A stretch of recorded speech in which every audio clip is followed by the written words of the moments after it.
BJP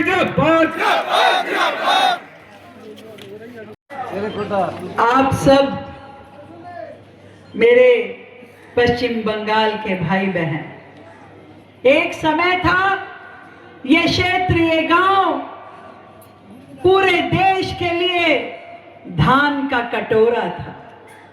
यहाँ का धान पूरे देश में जाता था, पूरे विश्व में जाता था। धीरे धीरे 15 साल के टीएमसी के राज में हमारा पश्चिम बंगाल पिछड़ता गया। मैं जब यहाँ बैठी थी तो मैं देख रही थी कि एक समय पश्चिम बंगाल इस इमारत जैसा था। ये जो मकान है ना सुंदर वाला, धीरे धीरे टीएमसी के राज में वैसा हो गया, इस मकान जैसा हो गया कि नहीं हो गया।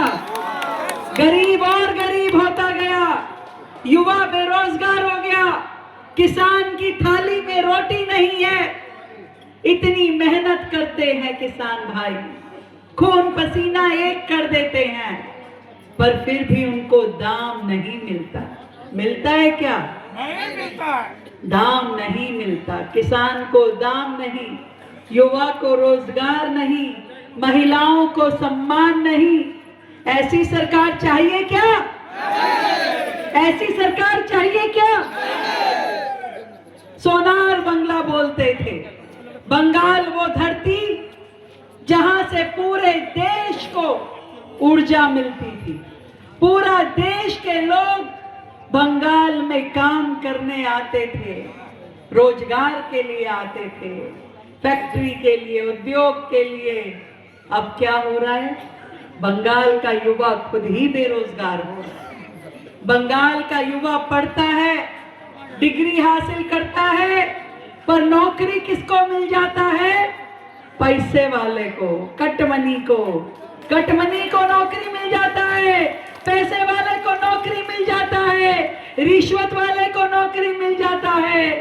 पर बेचारा मेरा युवा भाई वहीं खड़े खड़े देखता रहता है, उसका क्या कसूर है?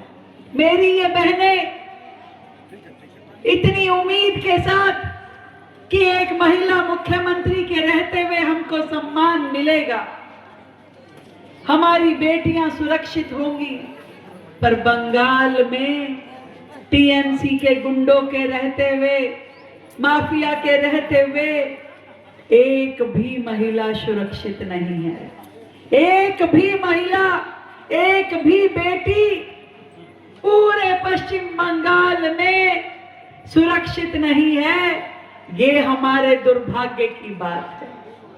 आज हम सब मिलकर के जो सपना अपने परिवार के लिए देखते हैं, अपने बच्चों के लिए देखते हैं कि मेरा बेटा अच्छी नौकरी करे, मेरे घर में अच्छी आय हो, इनकम हो, मैं भी अच्छा घर बनाऊं। इतना सारा धन मोदी सरकार केंद्र से भेजती है बंगाल में, आवास के लिए, रोजगार के लिए, सड़कों के लिए, रेल के लिए, उद्योगों के लिए, स्वास्थ्य के लिए, स्कूल के लिए। पर ये सरकार जो टीएमसी की है, गरीब जनता तक वो पैसा आने नहीं देती, सब बीच में ही रोक लेते हैं। गरीब के पास पैसा पहुंचता ही नहीं है। पिछले 10 सालों में मोदी जी ने 2 लाख करोड़ रुपए बंगाल के लिए भेजा है, बंगाल के विकास के लिए भेजा है। अभी एक मैं रास्ते में आ रही थी, एक टिपरी पे चाय पीने के लिए बैठ गई, एक गरीब अम्मा। मैंने पूछा, अम्मा कहाँ रहती हो? उन्होंने कहा यहीं पीछे रहती हो। मैं कहा कहाँ है घर? तो उसने दिखाया कि मेरे घर में छत भी नहीं है, बारिश आती है तो पानी टपकता रहता है। वो अम्मा कहती कि कभी मुझे सरकार ने घर नहीं दिया, मोदी जी घर बनाना चाहते हैं, बंगाल में पैसा भिजवाते हैं, पर ये ममता जी आने नहीं देती हैं। ये टीएमसी की सरकार भूमाफिया की सरकार है।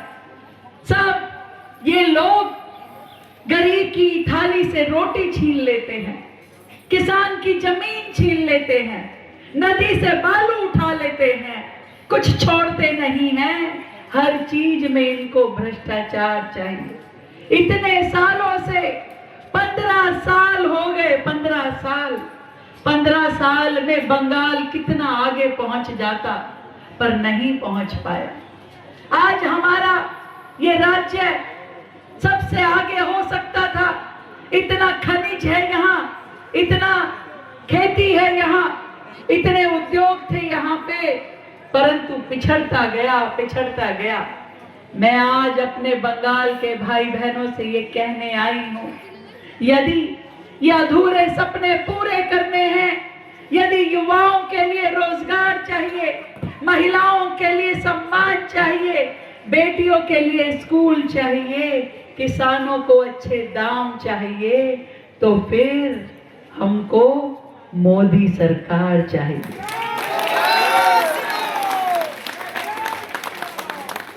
फिर हमको मोदी सरकार चाहिए, क्योंकि डर की, भय की, आतंक की सरकार नहीं चाहिए, राजनीति नहीं चाहिए, विश्वास की राजनीति चाहिए, विकास की राजनीति चाहिए। और मुझे खुशी है कि हमारे इस बंगाल में भारतीय जनता पार्टी की सरकार आते ही, कमल फूल की सरकार बनते ही मेरी सारी बहनों को 3000 रुपए महीना मोदी सरकार की ओर से दिया जाएगा।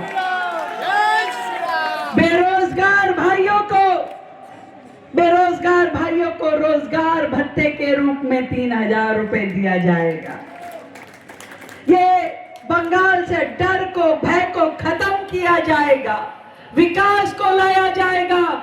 और ये जितनी गुंडागर्दी है ना टीएमसी की, इन सब का केस खुलवाएंगे और सबको सजा दिलवाएंगे। दिल्ली में 7वां पे कमीशन 2016 से लागू है, क्यों बंगाल में लागू नहीं हुआ, मैं पूछना चाहती हूँ। हमारी सरकार आते ही बंगाल में भी 7वां पे कमीशन लागू होगा और उसी के हिसाब से तनख्वाह मिलेगी। हमारी सरकार आते ही हमारी ये जितनी बहनें हैं, इन सबको बसों में सफर बिल्कुल मुफ्त होगा। कहीं आओ जाओ, पूरे बंगाल में 1 रुपया नहीं देना होगा। जैसे दिल्ली में हमने महिलाओं के लिए बसों में सफर बिल्कुल फ्री कर रखा है, किसी महिला को टिकट नहीं लेना होता, खूब आती हैं, जाती हैं, अपना जेब का पैसा बचाती हैं। हम लोग चाहते हैं बंगाल तरक्की करे। बंगाल में कुर्सी की लड़ाई नहीं है, बंगाल में विकास की लड़ाई है, सम्मान की लड़ाई है, तरक्की की लड़ाई है। क्योंकि तरक्की तो होनी चाहिए। कितना ये लोग पूरा बंगाल को लूट लिए हैं। हम चाहते हैं बंगाल फिर से वो सोनार बंगाल बने, जहां धूमधाम से त्योहार मनाए जाएं, दुर्गा पूजा मनाई जाए। बिहार के हमारे भाई बहनों के लिए, झारखंड के भाई बहन जो यहाँ रहते हैं, वो छठ मनाएं। हर त्योहार को खुशी से, गम से साथ नहीं, खुशी के साथ मनाएं। आपका ये दाल भात मच्छी ये सब कुछ हर थाली में हो, कोई गरीब ना रहे, कोई डर में ना रहे, सुरक्षित हो, बेटियां आगे बढ़े, बेटियां पढ़ाई पूरी करे, बेटों को अच्छी नौकरी मिले। और 33% नौकरी अब मेरी बहनों को, मेरी बेटियों को भी मिलेगी, तो बहनें अपने पैरों पे खड़ी होंगी, आत्मनिर्भर बनेंगी। और मोदी जी की सरकार में पूरा बंगाल, पूरा गलसी, पूरा पानागढ़ तरक्की करेगा। तो फिर मैं आपसे आवाज कम आ रही है, दिल्ली वालों को कम सुन रहा है। बटन कहाँ दबेगा? Button दबेगा, button दबेगा। केवल और केवल मोदी जी के राज में संभव है। और मुझे लगता है कि यहाँ की जनता, यहाँ का ये हर एक व्यक्ति ये चाहता है कि इस बार मोदी सरकार बंगाल में बने और बंगाल तरक्की की राह पे चले। दीदी ममता दी बोल रहा है कि बीजेपी शासित राज्य में मछली मांस तो सब बंद हो गया। झूठे हैं, मक्कार लोग हैं ये लोग, झूठ बोलने के अलावा कोई काम नहीं है। और बंगाल और मच्छी भात ये यहाँ का संस्कृति है जो कभी खत्म नहीं हो सकती, कोई नहीं कर सकता। दिल्ली में हमेशा बंगाल के साथ है भाजपा सरकार, बंगाल तरक्की करेगा।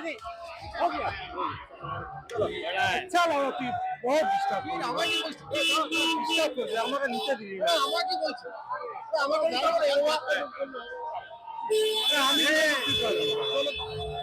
তাদেরকে হুমকি দিয়েছে তারা আমার দেবতুল্য কার্যকর্তারা, আর আমাদের দেবতাদেরকে যদি হুমকি দেয় তো প্রজারা তো আলাদা ব্যবস্থা নেবে। তার জন্য আমরা তৈরি আছি ময়দানে।